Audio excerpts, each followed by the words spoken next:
جئنا للدعوة لله رب العالمين. السلام علیکم ورحمۃ اللہ وبرکاتہ. الحمد للہ رب العالمین والصلاة والسلام علی اشرف الانبیاء والمرسلین نبینا محمد وعلی آلہ وصحبہ اجمعین ومن تبعہم بإحسان الی یوم الدین.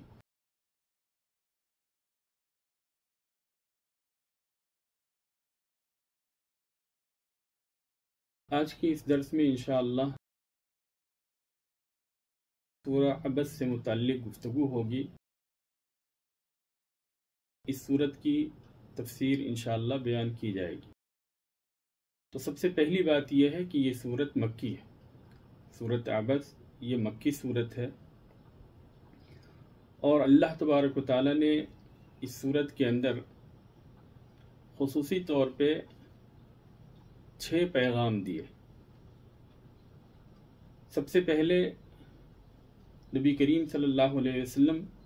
کے پاس ابن ام مکتوم، جیسا کہ مفسرین بیان کرتے ہیں کہ ابن ام مکتوم آئے، اور اس وقت نبی کریم صلی اللہ علیہ وسلم قریش کے ایک سردار کے ساتھ گفتگو کر رہے تھے، اور آپ نے ان کی طرف اتنی توجہ نہیں دی جتنی دینی چاہیے تھی، جس کے اوپر اللہ تبارک و تعالیٰ نے سورۃ العبس کی ابتدائی آیتیں نازل فرمائیں. پھر اس کے بعد اللہ تبارک و تعالیٰ نے قرآن کے اوصاف اس کے اندر بیان کیے، اور اس کے بعد ان لوگوں کے اوپر اللہ تبارک و تعالیٰ نے انکار کیا جو کہ بعث بعد الموت، یعنی موت کے بعد کی زندگی کا انکار کرتے ہیں. اور بعث بعد الموت کو ثابت کرنے کے لیے اللہ تبارک و تعالیٰ نے دلائل پیش کیے، اور وہ دلائل اس طرح سے تھے یا اس طرح سے ہیں کہ اللہ تبارک و تعالیٰ نے زمین سے جو دانے اگائے اس کے ذریعے سے اس بات کی دلیل پیش کی کہ جس طریقے سے اللہ تبارک و تعالیٰ زمین سے ان دانوں کو اگاتا ہے، اسی طرح سے انسان کو مرنے کے بعد دوبارہ زندہ کرے گا. پھر اس کے بعد میں اللہ تبارک و تعالیٰ نے یوم القیامہ کا تذکرہ کیا، اور یہ کہ اس دن لوگ ایک دوسرے سے بھاگیں گے، یہاں تک کہ قریبی ترین انسان اپنے قریبی ترین انسان سے بھاگے گا. اور اس دن لوگوں دو حصوں کے اندر لوگ تقسیم ہوں گے. ایک وہ ہوں گے جو کہ اہل جنت ہوں گے اور ان کے چہرے حشاش اور بشاش ہوں گے، اور دوسرے وہ ہوں گے جو کہ اہل جہنم ہوں گے، جہنمی ہوں گے، اور جن کے چہروں پہ سیاہی چھائی ہوئی ہوگی. تو سب سے پہلے اس آیت کی تفسیر کو شروع کرتے ہیں، اور ابتدائی آیتوں کی تلاوت کے ساتھ اس سورہ کی تفسیر کو شروع کرتے ہیں. بسم اللہ الرحمن الرحیم. عبس وتولى أن جاءه الأعمى وما يدريك لعله يزكى أو يذكر فتنفعه الذكرى أما من استغنى فأنت له تصدى وما عليك ألا يزكى وأما من جاءك يسعى وهو يخشى فأنت له تلهى كلا إنها تذكرة فمن شاء ذكره وَأَمَّا جَاءَكَ يَسْعَى وهو يخشى فأنت عنه تلهى كلا إنها تذكرة فمن شاء ذكره في صحف مكرمة مرفوعة مطهرة بأيدي سفرة كرام بررة. عبس وتولى، شروع ہوا اور منہ پھیر لیا. ان جاءہ العامہ، اس بات پر کہ اس کے پاس ایک نابینا شخص آیا. وما یدریک لعلہ یزکی،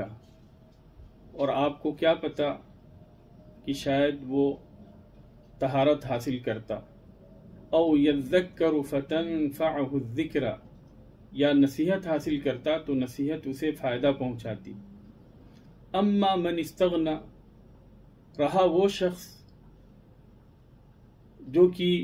بے رخی اختیار کرتا ہے، فأنت له تصدی،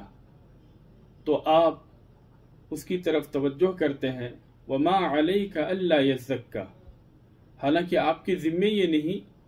کہ وہ پاکی حاصل کرے۔ وَأَمَّا مَنْ جَاءَكَ يَسْعَى، اور وہ شخص جو کہ آپ کے پاس دوڑتا ہوا آتا ہے، وَهُوَ يَخْشَى، اور وہ ڈرتا بھی ہے، فَأَنْتَ عَنْهُ تَلَهَّى، تو آپ اس سے بے رخی برتتے ہیں۔ كَلَّا إِنَّهَا تَذْكِرَةٌ، ہرگز نہیں، یہ نصیحت ہے یاد دہانی کے لیے۔ فَمَنْ شَاءَ ذَكَرَهُ، تو جو چاہے نصیحت حاصل کرے، فی صحف مکرمہ، اور یہ قرآن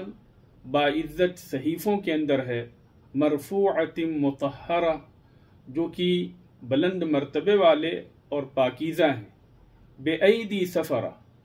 ان فرشتوں کے ہاتھوں میں ہے، کرام بررہ، جو کہ باعزت اور نیکوکار ہے۔ اللہ تبارک و تعالیٰ نے اس سورت کی ابتدائی آیتوں کے اندر، جیسا کہ مفسرین نے ذکر کیا ہے،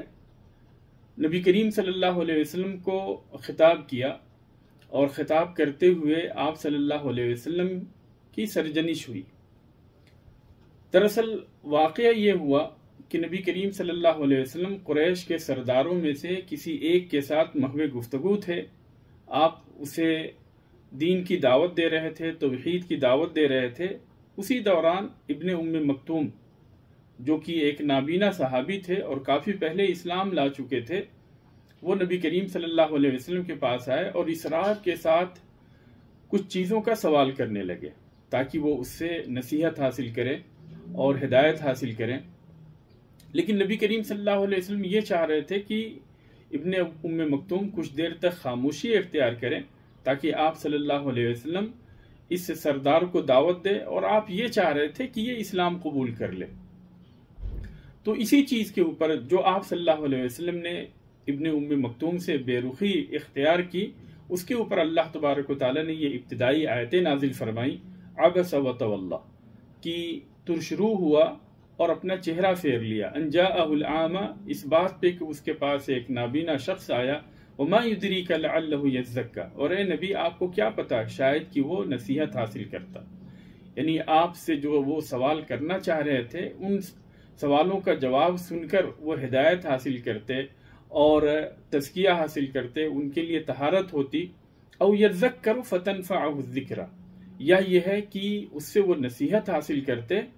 اور پھر اس نصیحت سے فائدہ اٹھاتے اور حرام چیزوں سے بچ جاتے۔ اما من استغنا فانت له تصدی،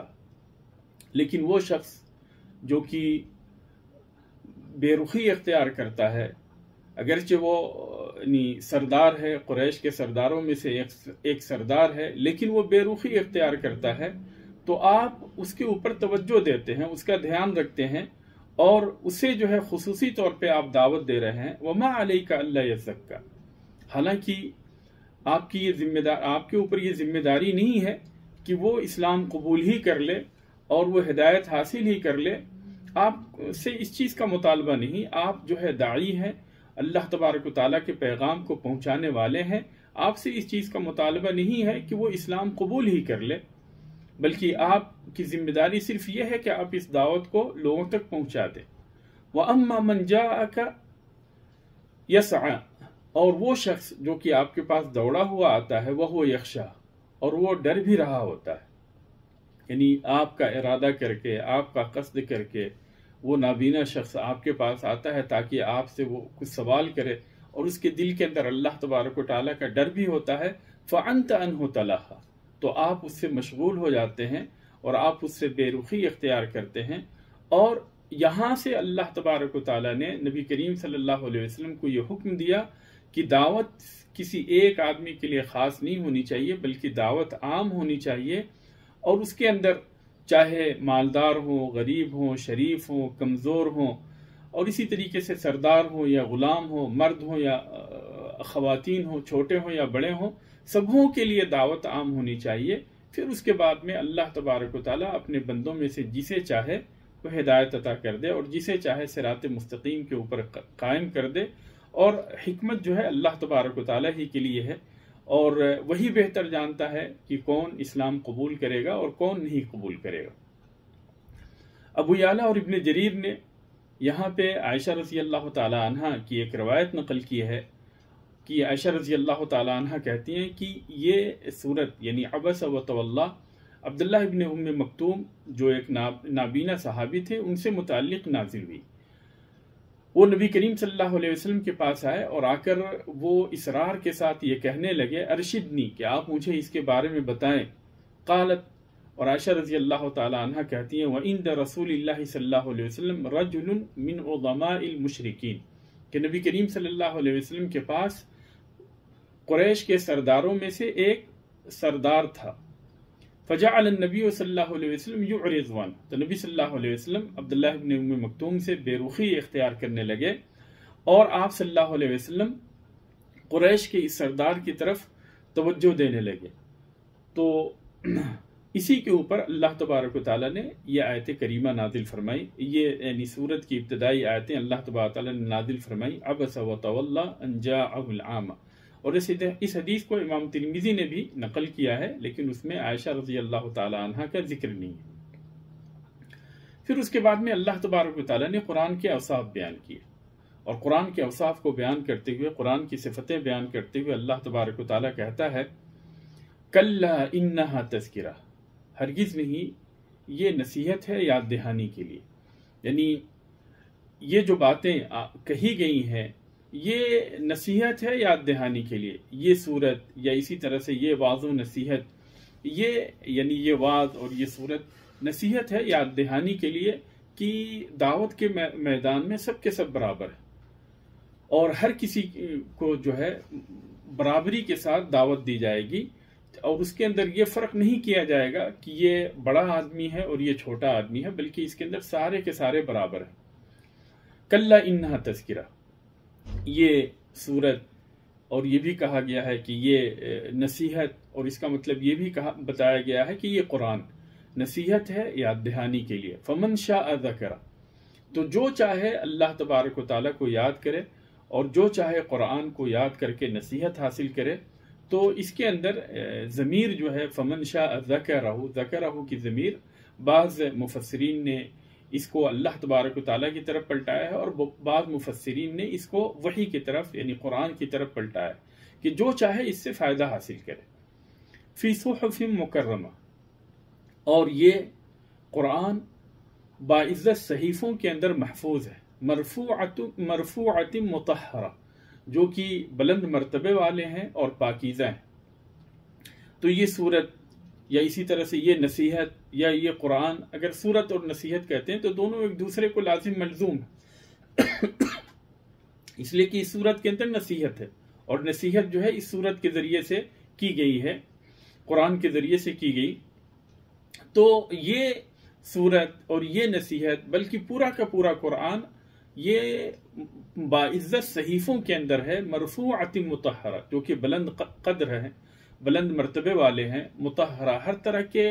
نقص سے، ہر طرح کی کمی سے پاک ہیں، نہ تو اس کے اندر کسی طرح کی زیادتی ہے، نہ کسی طرح کی کمی ہے، اور نہ ہی کسی طرح کی ناپاکی ہے، بلکہ یہ ہر طرح کی کمی سے، ہر طرح کے عیب سے پاک ہے۔ بِأَيْدِي سَفَرَةٍ، لکھنے والے فرشتوں کے ہاتھوں میں ہے۔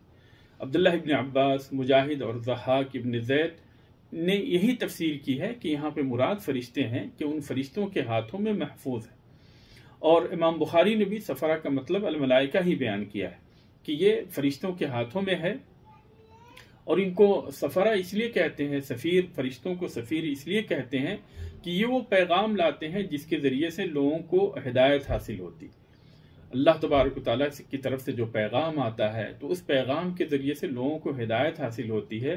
اور لوگ جو ہے اس سے ہدایت حاصل کرتے ہیں۔ تو جس طریقے سے سفیر، ایمبیسڈر، دو قوموں کے بیچ ایک طرح سے وہ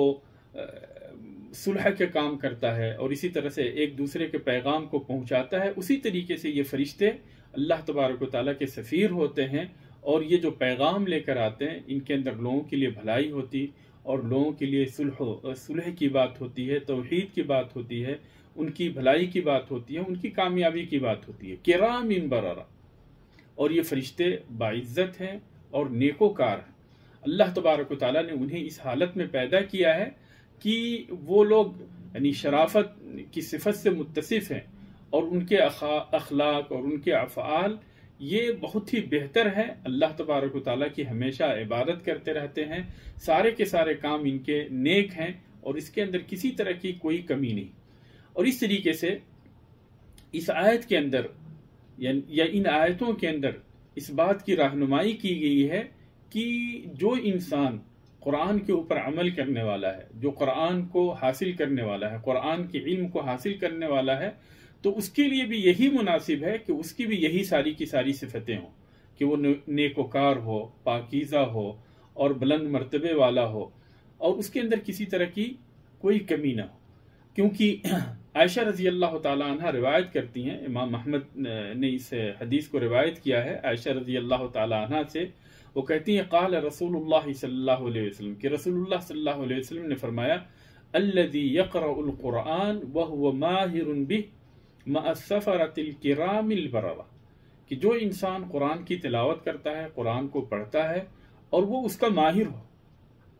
مع السفرة الكرام البررة، تو اللہ تبارک و تعالیٰ اسے یہ مقام عطا کرے گا کہ وہ اللہ تبارک و تعالیٰ کے نیک اور باعزت فرشتوں کے ساتھ ہوگا۔ والذی یقرأہ وہو علیہ شاق، اور جو انسان قرآن کو پڑھتا ہے اور قرآن پڑھنا اس کے لیے دشوار ہوتا، لہو اجران، تو اللہ تبارک و تعالیٰ اسے 2 اجر عطا کرے گا۔ تو یہ قرآن پڑھنے والوں کی فضیلت ہے۔ جو انسان ماہر ہے، اللہ تبارک و تعالیٰ اسے اپنے نیک بندوں کے ساتھ، فرشتوں کے ساتھ رکھے گا، اور جو انسان قرآن پڑھتا ہے لیکن قرآن پڑھنا اس کے لیے شاق ہے، دشوار ہے اور اس کے لیے مشکل ہوتا ہے، تو ایسے لوگوں کو بھی اللہ تبارک و تعالیٰ 2 اجر دے گا۔ ایک تو یہ کہ وہ قرآن پڑھ رہا ہے، اور یہ جو یعنی پریشانی کے ساتھ جو پڑھ رہا ہے اس کے اوپر بھی اللہ تبارک و تعالیٰ اسے اجر و ثواب عطا کرے گا۔ جی احمد۔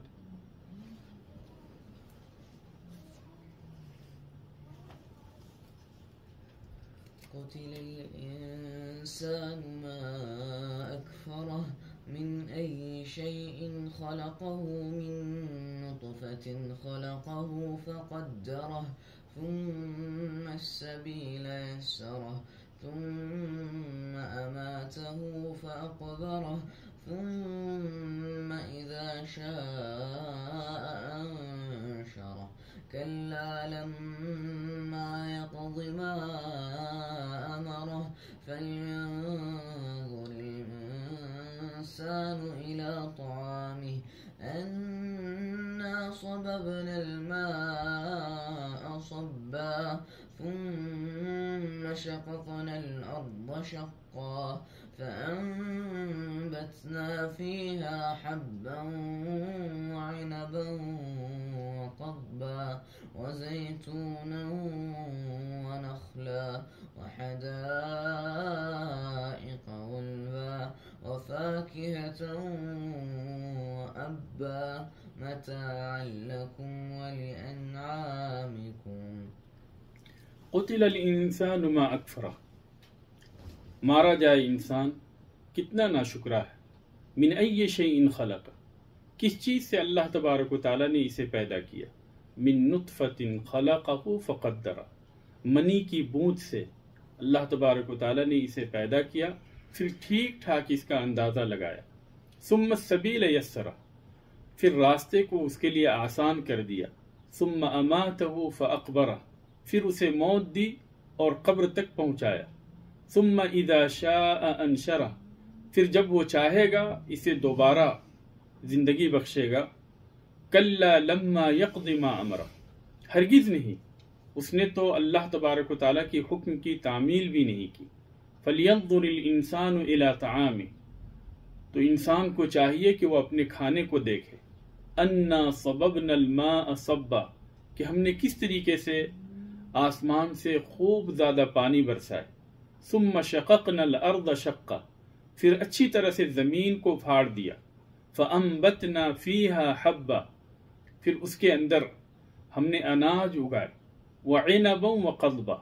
اور انگور اور ترکاری سبزی، وَزَيْتُونًا وَنَخْلًا، اور زیتون اور کھجور، وَحَدَائِقَ غُلْبًا، اور گھنے باغات، وَفَاكِهَةً وَأَبًّا، اور پھل اور گھاس، مَتَاعًا لَكُمْ وَلِأَنْعَامِكُمْ، جو کہ تمہارے لیے اور تمہارے جانوروں کے فائدے کے لیے۔ تو اللہ تبارک و تعالیٰ نے ان آیتوں کے اندر، ان آیتوں کے ذریعے سے مشرکین مکہ کے اوپر اور ان سارے منکرین بعث کے اوپر جو کہ موت کے بعد زندگی کا انکار کرتے تھے، ان سارے لوگوں کے اوپر اللہ تبارک و تعالیٰ نے ان آیتوں کے ذریعے سے انکار کیا، اور ان آیتوں کے اندر اللہ تبارک و تعالیٰ نے وہ دلائل پیش کیے جو کہ کافی ہے اس چیز کو، اس عقیدے کو قبول کرنے کے لیے کہ اللہ تبارک و تعالیٰ موت کے بعد دوبارہ زندہ کرے گا۔ چنانچہ اللہ تبارک و تعالیٰ ان لوگوں کی مذمت بیان کرتے ہوئے جو کہ بعث بعد الموت، موت کے بعد دوبارہ زندہ کیے جانے کا انکار کرتے ہیں، ان کے اوپر رد کرتے ہوئے اللہ تبارک و تعالیٰ کہتا ہے قتل الانسان ما اکفرہ، برا ہو انسان کے لیے، مارا جائے انسان، ما اکفرہ، کتنا زیادہ ناشکرہ ہے، اللہ تبارک و تعالیٰ کی نافرمانی کرنے والا ہے۔ اور قتل الانسان کے کئی ایک ترجمے کیے گئے ہیں، اور سارے کے سارے ترجمے ایک ہی، یعنی ایک دوسرے کے قریب ہیں۔ یہ بھی معنی کیا گیا ہے لعن الانسان، کہ انسان کے اوپر لعنت ہو، انسان مارا جائے، اس کا برا ہو۔ تو برائی کس بات کے لیے، یعنی کس وجہ سے یہ مارا جائے اور کس وجہ سے اس کا برا ہو؟ اس لیے کہ بلا دلیل یہ اللہ تبارک و تعالیٰ کی نشانیوں کو جھٹلاتا رہتا ہے، اور جب اس کے ذہن کے اندر کوئی بات نہیں آتی ہے، یعنی غلط، جو صحیح ذہن کے لوگ ہیں وہ تو ان چیزوں کو آسانی سے سمجھ لیتے ہیں، لیکن جن کے ذہن کے اندر برائی ہے اور اس برائی کے سبب اگر ان باتوں کو نہیں سمجھ پاتے تو پھر ایسی صورت میں وہ ان چیزوں کا انکار کر دیتے۔ تو بلا دلیل اللہ تبارک و تعالیٰ کی نشانیوں کے انکار کرنے کے سبب اللہ تبارک و تعالیٰ نے ان کے اوپر لعنت بھیجی کہ انسان کا برا ہو۔ سارے اس کے اندر سارے کے سارے انسان شامل نہیں ہیں، بلکہ وہ لوگ جو کہ بعث بعد الموت کا انکار کرتے، کہ برا ہو ان لوگوں کے لیے جو کہ، یا ملعون ہیں وہ لوگ جو کہ اللہ تبارک و تعالیٰ کی ناشکری کرتے ہیں، اللہ تبارک و تعالیٰ کے دلائل کا انکار کرتے ہیں۔ ما اکفرہ، قتل الانسان ما اکفرہ، کتنا ناشکرہ ہے، یعنی وہ اپنے کفر کے اندر کتنا زیادہ شدید ہے، کتنا آگے بڑھا ہوا ہے۔ اور یہ بھی معنی کیا گیا ہے ما علانا، کتنا زیادہ وہ ملعون ہے۔ پھر اس کے بعد میں اللہ تبارک و تعالیٰ نے اس حقیقت کو بیان کی کہ اللہ تبارک و تعالیٰ نے اس کو ایک حقیر نطفے سے پیدا کیا ہے، اس کے باوجود بھی یہ اتنا زیادہ گھمنڈ کرتا ہے، اتنا زیادہ تکبر کرتا ہے، جبکہ اللہ تبارک و تعالیٰ نے اسے ایک حقیر نطفے، ایک حقیر چیز سے پیدا کیا ہے۔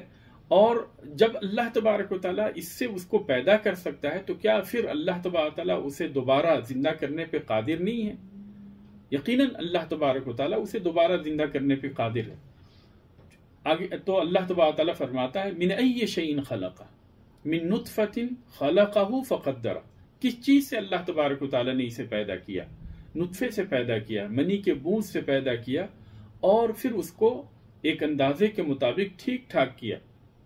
اور یہ بھی معنی کیا گیا ہے کہ اللہ تبارک و تعالیٰ نے اس کی تقدیر لکھی، یعنی کتنے دنوں تک اسے دنیا کے اندر رہنا ہے، اسے کتنی روزی حاصل ہوگی، کیا کرے گا، بدبخت ہوگا یا نیک بخت ہوگا۔ جیسا کہ حدیث کے اندر آتا ہے کہ جب بندہ اپنی ماں کے پیٹ کے اندر ہوتا ہے اور 120 دن اس کے مکمل ہو جاتے ہیں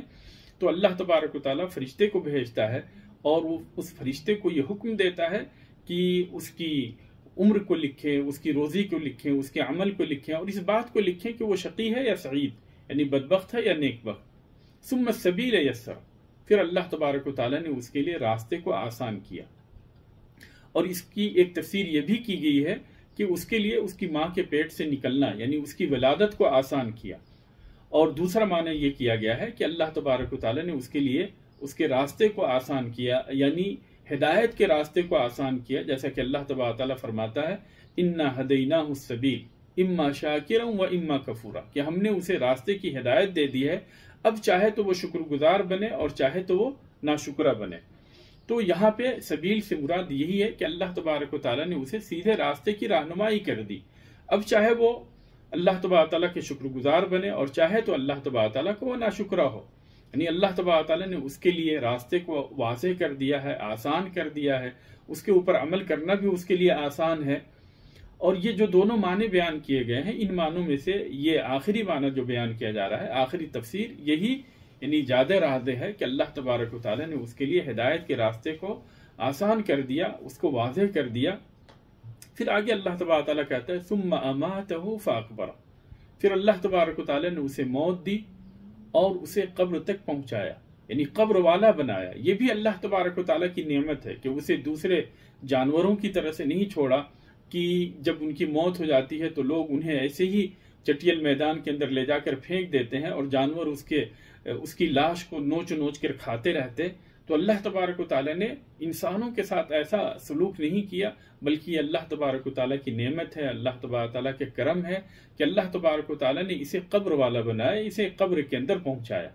اور اس کی لاش کو یوں ہی زمین کے اوپر نہیں پھینکا بلکہ اسے قبر تک اللہ تبارک و تعالیٰ نے پہنچایا۔ ثم اذا شاء انشرہ، پھر جب اللہ تبارک و تعالیٰ چاہے گا تو اسے دوبارہ موت کے بعد میں زندگی دے گا، دوبارہ موت کے بعد میں اسے اٹھائے گا۔ تو یہ آیت جو ہے بعث بعد الموت کی دلیل ہے کہ اللہ تبارک و تعالیٰ مرنے کے بعد میں دوبارہ لوگوں کو جب چاہے گا زندہ کرے گا، اور اس کے لیے ایک وقت مقرر ہے، اس وقت مقررہ پر اللہ تبارک و تعالیٰ لوگوں کو پھر سے زندہ کرے گا۔ وَمِنْ آيَاتِهِ أَنْ خَلَقَ لَكُم مِّن تُرَابٍ ثُمَّ إِذَا أَنْتُمْ بَشَرٌ تَنْتَشِرُونَ۔ تو یہاں پہ نشر کا مطلب یعنی اٹھنا ہے، اٹھ کھڑے ہونا ہے، اور اسی کی یعنی اللہ تبارک و تعالیٰ نے اس چیز کے اسی معنی میں یہ آیت کریمہ بھی نازل فرمائی۔ وَمِنْ آيَاتِهِ کہ اللہ تبارک و تعالیٰ کی نشانیوں میں سے ایک نشانی یہ ہے أَنْ خَلَقَكُم مِّن تُرَاب کہ اس نے تمہیں مٹی سے پیدا کیا، ثم اذا انتم بشر تنتشرون پھر اس کے بعد میں یعنی تمہیں مکمل ایک بشر بنایا، اور انسان ہونے کے بعد تم ادھر ادھر کھڑے ہوتے ہو، گھومتے پھرتے ہو، اپنی روزی تلاش کرتے ہو۔ اور اسی طریقے سے صحیحین کے اندر آمش سے یہ روایت ہے، وہ ابو صالح سے، اور وہ ابو ہریرہ رضی اللہ تعالیٰ عنہ سے روایت کرتے ہیں کہ کل ابن آدم یبلا الا عجب الذنب، کہ انسان جو ہے پوری طرح سے بوسیدہ ہو جائے گا،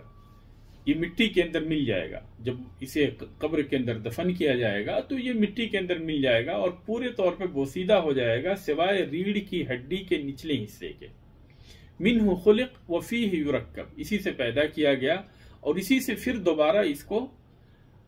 دوبارہ یعنی اللہ تبارک و تعالیٰ پھر اسی سے دوبارہ اس کو زندہ کرے گا اور اس کو مرکب کرے گا، یعنی اس کے اعضے وغیرہ سارے کے سارے بنائیں گے۔ پھر آگے اللہ تبارک تعالیٰ نے فرمایا کلا لما یقض ما امر،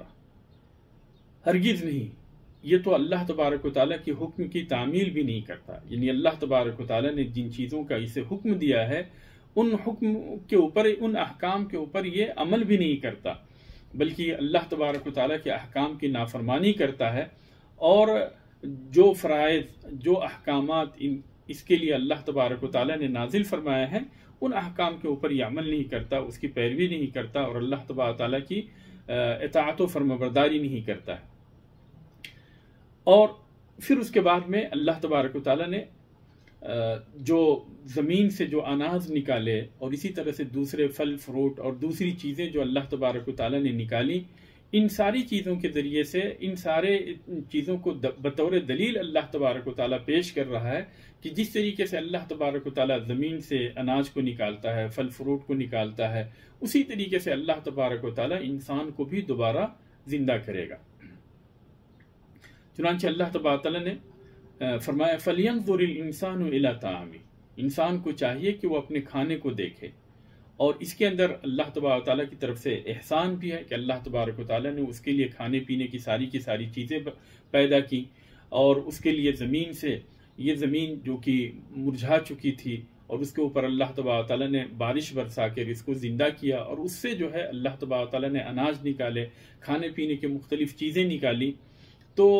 اسی چیز کو، ان نعمتوں کا تذکرہ کرتے ہوئے اللہ تبارک تعالیٰ کہتا ہے فَلْيَنْظُرِ الْإِنسَانُ إِلَى طَعَامِهِ، کہ انسان کو چاہیے کہ وہ اپنے کھانے کو دیکھے، أَنَّا صَبَبْنَا الْمَاءَ صَبًّا، کہ کس طریقے سے ہم نے اس کے لیے خوب پانی برسائے، اور یہ پانی یعنی زمین کے اوپر نازل ہوئی، اور زمین کے اوپر نازل ہونے کے بعد میں یہ زمین کے اندر چلی گئی، اور پھر زمین جو ہے اس سے فائدہ اٹھاتی ہے۔ انا صببنا الماء صبا ثم شققنا الارض شقا، پھر ہم نے زمین کو خوب اچھی طریقے سے پھاڑ دیا، یعنی کہ زمین کے اندر یہ پانی پیوست ہو گئے، زمین کے اندر یہ پانی چلے گئے، اور پھر زمین کے اندر پانی جانے کے بعد میں اس کے اندر جو بیج ڈالے ہوئے تھے وہ سارے کے سارے بیج اس سے مستفید ہوئے، اس سے فائدہ اٹھائے، اور اس پانی کے بعد وہ بیج جو ہے لہلہانے لگے، کھیتیاں آ گئیں، بالی آ گئی، اور اس طریقے سے لوگ اس اناج سے فائدہ اٹھائے، اس کی کھیتی کی کٹائی کر کے اس سے فائدہ اٹھائے۔ تو ان ساری نعمتوں کا اللہ تبارک و تعالیٰ تذکرہ کرتے ہوئے کہتا ہے کہ انا صببنا الماء صبا فلینظر الانسان الی طعامہ، انسان کو چاہیے کہ وہ اپنے کھانے کو دیکھے، انا صببنا الماء صبا، کہ کس طریقے سے ہم نے اس کے لیے خوب پانی برسائے، ثم شققنا الارض شقا، پھر زمین کو ہم نے اچھی طریقے سے پھاڑ دیا، فانبتنا فیہا حبا وعنبا وقضبا، پھر ہم نے اس کے اندر اناج نکالے، اور اسی طریقے سے انگور اور سبزی ترکاری۔ تو حب جو ہے ان ساری چیزوں کو شامل ہے، جو بھی دانے زمین کے اندر ہم ڈالتے ہیں اور جو بھی اناج زمین سے نکلتے ان ساری چیزوں کو حب شامل ہے۔ اور اسی طریقے سے اللہ تبارک و تعالیٰ نے اسی پانی کے ذریعے سے انگور بھی پیدا کیے، اور اسی پانی سے اللہ تبارک و تعالیٰ نے ترکاری اور سبزی بھی پیدا کی، جس سے کہ لوگ فائدہ اٹھاتے ہیں، کھاتے ہیں۔ اور یہ بھی ہے کہ اسی سبزی کو جو ہے وہ اپنے جانوروں کے لیے چارہ بھی بناتے ہیں، اور اسی سے اللہ تبارک و تعالیٰ نے زیتون بھی پیدا کیا، جو کہ معروف ہے اور جس کے فائدے یعنی کافی معروف ہے، لوگ اس کو سبزی کے طور پہ بھی استعمال کرتے ہیں، اس سے تیل بھی نکالتے ہیں، اور اس سے جو ہے روشنی بھی کرتے ہیں۔ تو یہ سارے کے سارے فائدے زیتون کے اندر ہے، ونخلا۔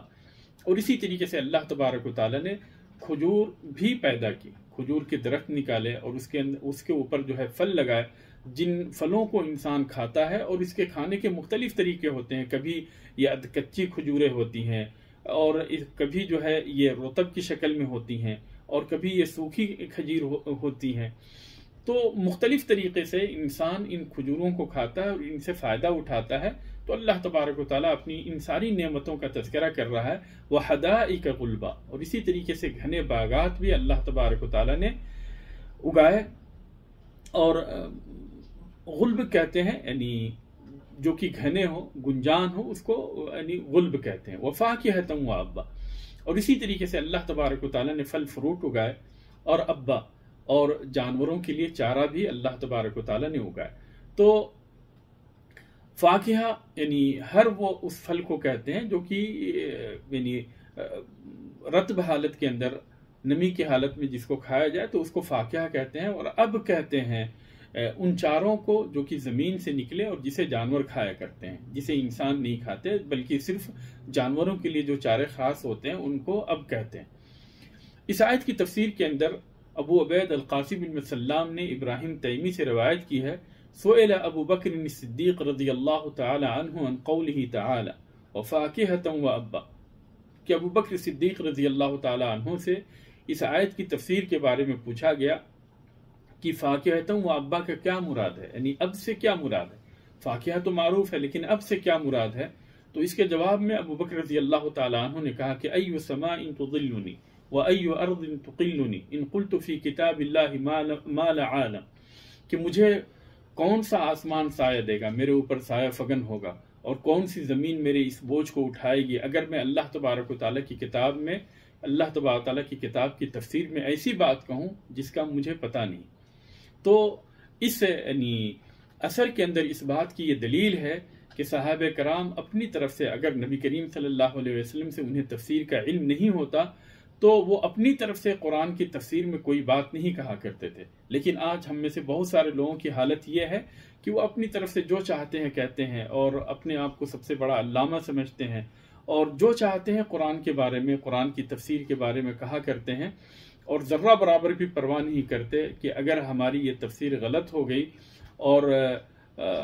یہ یعنی اللہ تبارک و تعالیٰ کی نازل کردہ وحی کے مطابق نہیں ہوئی، شریعت کے مطابق نہیں ہوئی، تو ہمارا کیا انجام ہوگا؟ لیکن بڑے بڑے صحابہ کرام اور ابو بکر رضی اللہ تعالیٰ عنہ جیسے لوگ جو کہ اس امت کے سب سے افضل ترین انسان ہیں، وہ بھی جو ہے اگر کسی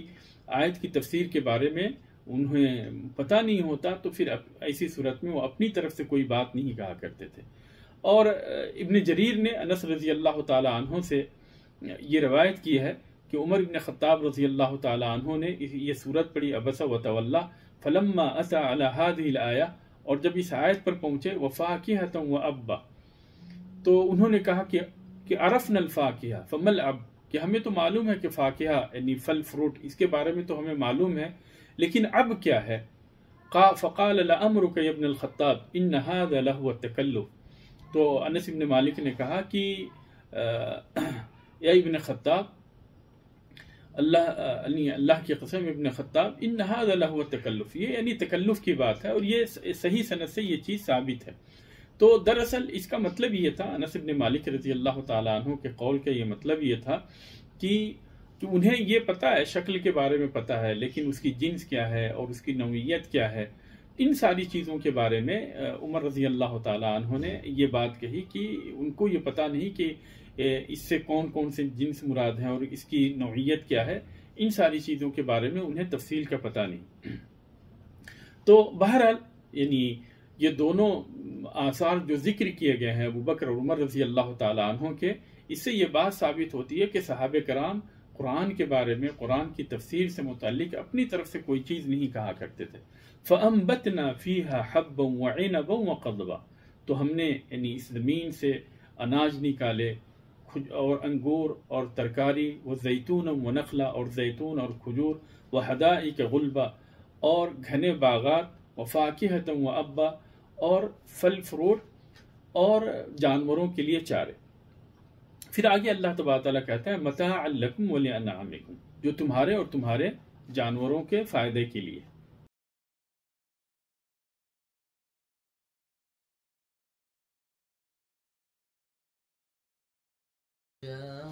جاءت الصاخة يوم يفر المرء من أخيه وأمه وأبيه وصاحبته وبنيه لكل امرئ منهم يومئذ شأن يغنيه وجوه يومئذ مسفرة ضاحكة مستبشرة ووجوه يومئذ عليها غبرة ترهقها قترة أولئك هم الكفرة الفجرة۔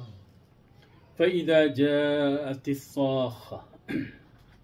اس آیت کے بعد میں اللہ تبارک و تعالیٰ نے قیامت کا نقشہ کھینچا ہے، اور یہ کہ وہاں پہ لوگ اپنے قریبی لوگوں سے بھاگیں گے، اور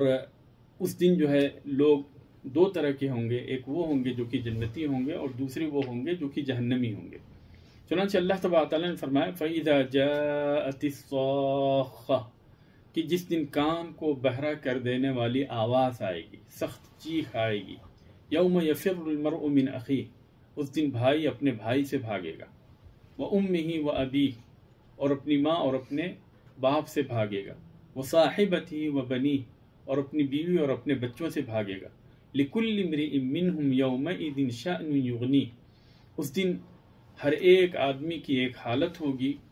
جس کے اندر وہ دوسرے سے بے پرواہ ہوگا۔ وجوہ یومئذ مسفرہ، بہت سے چہرے اس دن روشن ہوں گے، ضاحکۃ مستبشرہ، ہنستے ہوئے حشاش بشاش ہوں گے، ووجوہ یومئذ علیہا غبرہ، اور بہت سے چہرے اس دن تاریک ہوں گے، ان کے اوپر غبار چھایا ہوا ہوگا، ترہقھا قطرہ، ان کے اوپر تاریکی اور ان کے اوپر سیاہی چھائی ہوئی ہوگی۔ اولئک ھم الکفرۃ الفجرہ، یہی وہ لوگ ہیں جو کہ کافر اور بدکار ہیں۔ عبداللہ بن عباس رضی اللہ تعالی عنہما اس آیت کی تفسیر میں الصاخہ کی تفسیر کے اندر کہتے ہیں کہ اسم من اسماء یوم القیامہ، یہ قیامت کے ناموں میں سے ایک نام ہے۔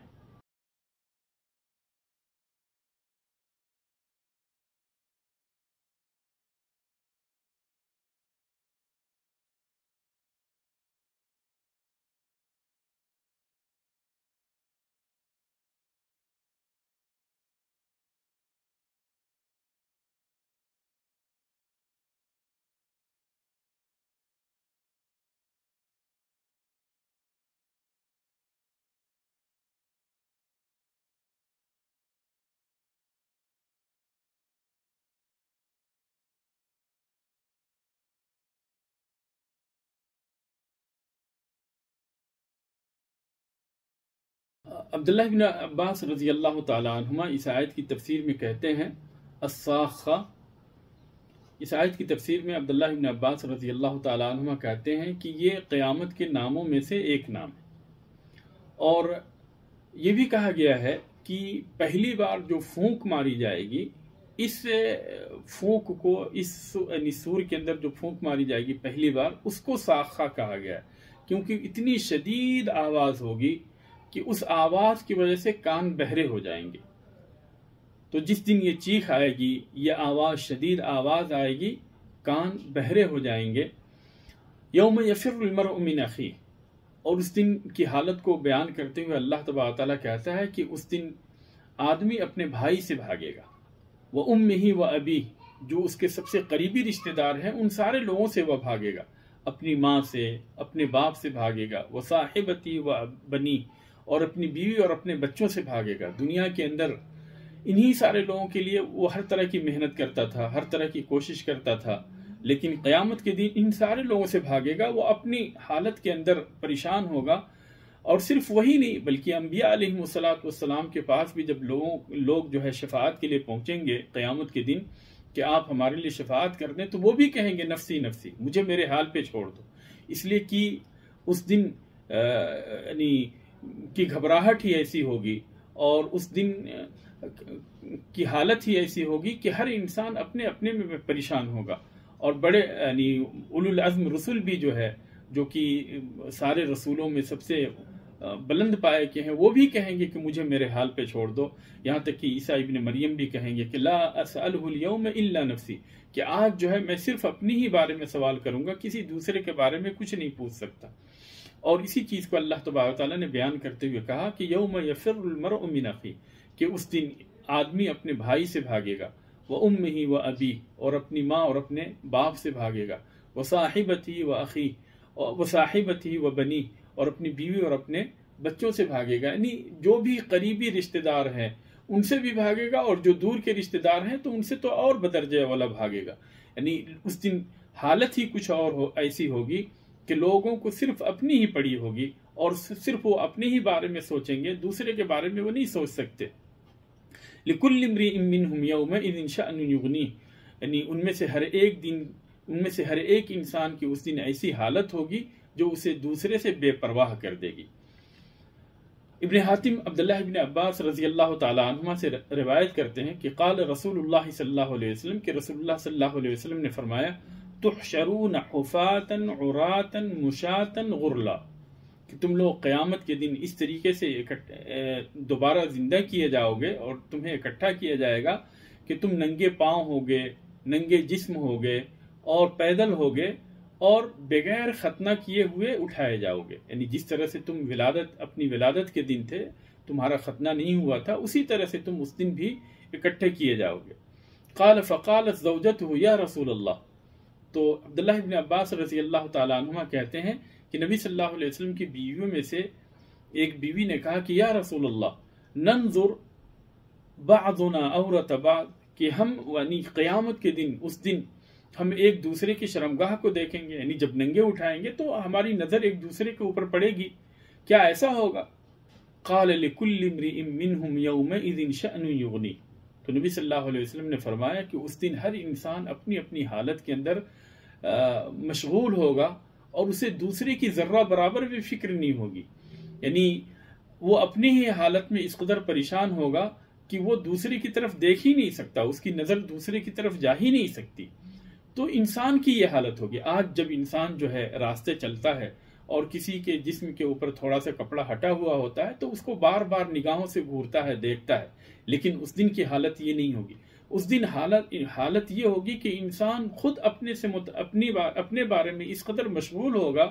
اور اپنی اسے اس قدر فکر لاحق ہوگی کہ وہ دوسروں کے بارے میں سوچ ہی نہیں سکتا۔ اس کے سامنے دوسرا آدمی ہوگا جو کہ مکمل طور پہ بے لباس ہوگا، اس کے جسم کے اوپر کوئی کپڑا نہیں ہوگا، لیکن وہ اس کی طرف بھی نظر اٹھا کے نہیں دیکھے گا، بلکہ وہ اپنے ہی معاملے میں پریشان ہوگا۔ یہاں تک کہ انبیاء علیہ السلام بھی اس دن نفسی نفسی کہیں گے کہ مجھے میرے حال پہ چھوڑ دو۔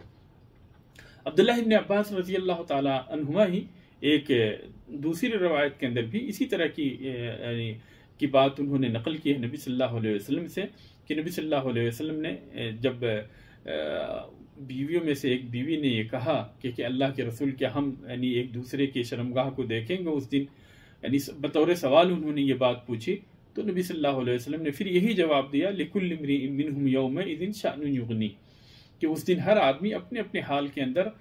مشغول ہوگا اور دوسرے سے بالکل ہی بے پرواہ ہوگا، بے نیاز ہوگا۔ اور اس حدیث کو امام ترمذی نے روایت کیا اور پھر کہا کہ یہ حدیث حسن صحیح ہے۔ پھر آگے اللہ تبارک و تعالیٰ نے قیامت کے دن جو لوگ اکٹھے ہوں گے ان کی تقسیم کرتے ہوئے اللہ تبارک و تعالیٰ کہتا ہے کہ اس دن دو طرح کے لوگ ہوں گے، ایک تو وہ ہوں گے جو کہ حشاش و بشاش ہوں گے، خوش ہوں گے، ان کے چہرے منور ہوں گے، روشن ہوں گے، اور دوسرے وہ ہوں گے جن کے چہروں کے اوپر غبار ہوگا اور ان کے اوپر سیاہی چھائی ہوئی ہوگی۔ چنانچہ اللہ تبارک و تعالیٰ نے فرمایا وجوہ یومئذ مسفرہ، بہت سے چہرے اس دن منور ہوں گے، روشن ہوں گے، ضاحکۃ مستبشرہ، ہنستے ہوئے حشاش و بشاش ہوں گے۔ یعنی یہاں پہ لوگ دو حصوں کے اندر بٹے ہوئے ہوں گے، ایک جو ہے مومن ہوں گے جن کے چہرے منور ہوں گے اور وہ ہنس رہے ہوں گے خوشی سے، یعنی ان کے یعنی وہ ہنس رہے ہوں گے اور اس کے آثار ان کے چہرے کے اوپر ظاہر ہوں گے اور وہ حشاش اور بشاش ہوں گے، اور یہی لوگ جنتی ہوں گے۔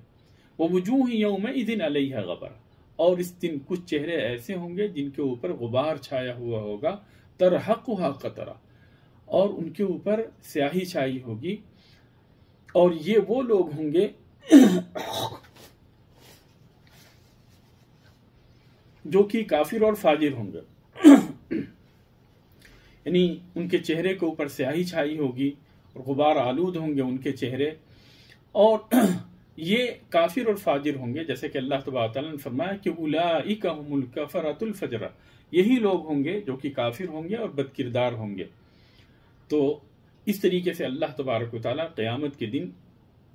اپنے بندوں کو دو حصوں کے اندر تقسیم کرے گا، ایک وہ ہوں گے جو کہ مومن ہوں گے جن کے چہرے حشاش و بشاش ہوں گے، جن کے چہرے منور ہوں گے اور ان کے چہروں کے اوپر خوشی چھائی ہوئی ہوگی۔ اللہ تبارک و تعالیٰ سے دعا ہے کہ اللہ تبارک و تعالیٰ ہمیں اپنے ان نیک بندوں میں سے بنائے، مومن بندوں میں سے بنائے، جن کے چہرے قیامت کے دن روشن ہوں گے، جن کے چہرے پرنور ہوں گے اور جن کے چہرے منور ہوں گے، اور جنہیں اللہ تبارک و تعالیٰ جنت کے اندر استقبال کرے گا۔ اللہ تبارک و تعالیٰ ہمیں، ہمارے والدین کو، ہمارے بال بچوں کو، ہمارے گھر والوں کو اپنے ان نیک بندوں میں سے بنائے، ان مومن بندوں میں سے بنائے جن کے چہرے قیامت کے دن منور ہوں گے اور جن کا استقبال جنت کے اندر ہوگا۔ اللہ تبارک تعالیٰ تو ہماری عبادتوں کو قبول فرما اور ہمیں جنت کا وارث بنا۔ اللہ تبارک و تعالیٰ تو ہمیں ہر طرح کے گناہوں سے دور رکھ۔ اللہ تبارک تعالیٰ تو ہماری صحیح تربیت فرما۔ اللہ تبارک تعالیٰ ہمارے بچوں کی صحیح تربیت فرما۔ اللہ تبارک تعالیٰ تو ہمیں جنت کا مکی بنا۔ اللہ تبارک و تعالیٰ تو ہمیں جنت الفردوس کا وارث بنا۔ اللہ تبارک تعالیٰ ہمارے بھائیوں میں سے جن کے اوپر بھی ظلم و زیادتی ہو رہی ہے، اللہ تبارک تعالیٰ تو ان کی مدد فرما۔ اللہ تبارک تعالیٰ جہاں کہیں پہ بھی ہیں، جو بھی مظلوم ہیں، اللہ تبارک تعالیٰ ان مظلوموں کا تو سہارا بن، ان کی مدد فرما۔ اللہ تبارک تعالیٰ تو ظالموں کو ہلاک و برباد کر۔ اللہ تبارک تعالیٰ انہیں لوگوں کے لیے نشانی بنا۔ اللہ تبارک تعالیٰ تو سب کی دعاؤں کو سننے اور قبول کرنے والا ہے۔ اللہ تبارک تعالیٰ تو ہماری بھی دعاؤں کو سن لے اور قبول فرما لے۔ آمین۔ وآخر دعوانا الحمدللہ رب العالمین۔ والسلام علیکم ورحمۃ اللہ وبرکاتہ۔